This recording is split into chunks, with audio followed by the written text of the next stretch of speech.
Hi there, I'm Ephraim Gopin of 1832 Communications. Thank you for watching this episode of the Weekly Send, where I help you and your nonprofit boost your email fundraising and marketing efforts. Today, we're going to look at an email from the United Way of Treasure Valley. The subject line reads as a book emoji and it says, "Help needed, children's book drive volunteers." They're looking for help. I might have time. It's a children's book drive.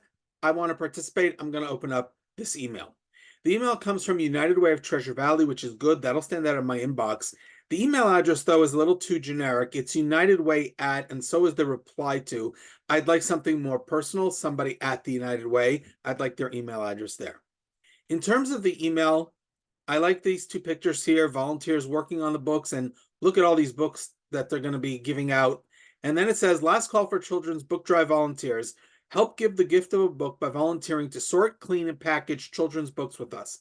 Our goal this year is to get 25,000 new and gently used children's books out to kids that would not otherwise have books of their own in their home.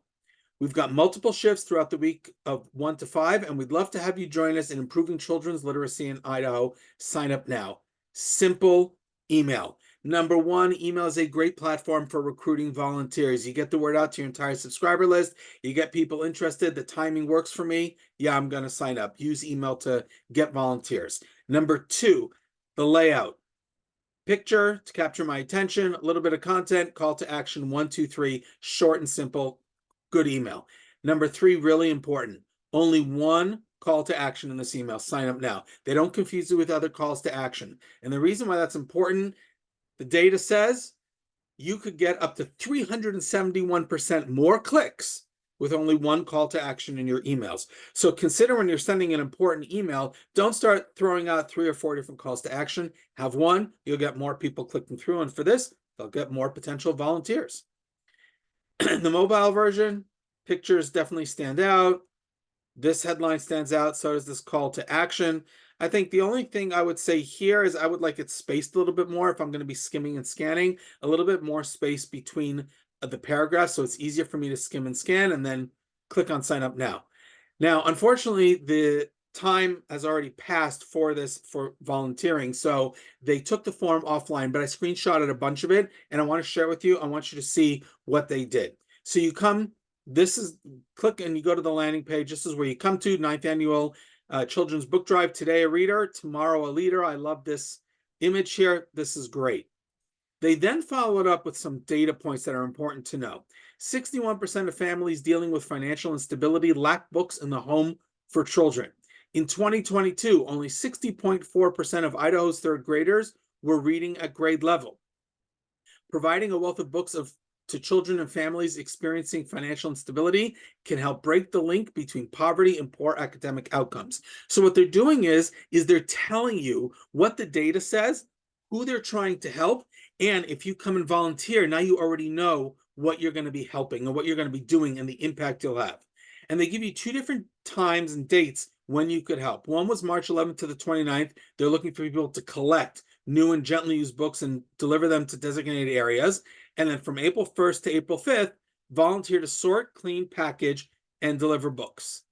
They then do add that, let's say you can't volunteer, the timing doesn't work, the dates don't work, or you can't volunteer your time, or you can't donate books, consider making a donation here. It's very simple. They do add that link there in case you do want to give a donation. It's a good idea. They add, for those who want to collect books or drop off, they have this long list of local drop-off locations, so you can find the one closest to you and go drop off books. They also have corporate sponsors for this book drive. And so they give a shout out. They have different levels of sponsors.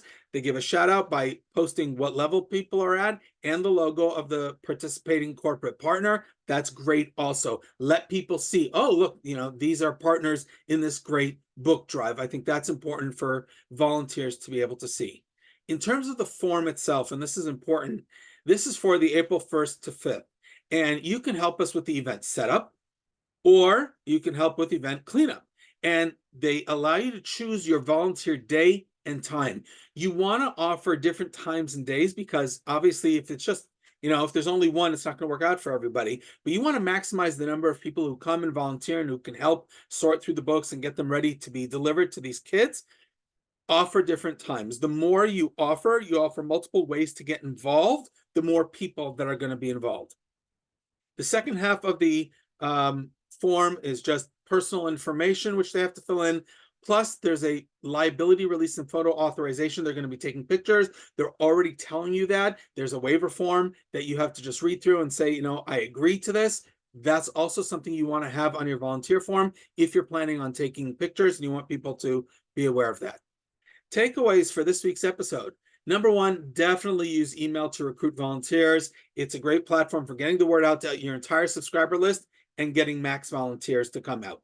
Number two, one CTA in your emails, you're going to get a lot more clicks. And number three, provide multiple ways for people to get involved. That includes, if there's an event, different hours and different days. Thank you for watching this episode of the Weekly Send. We'll see you next episode.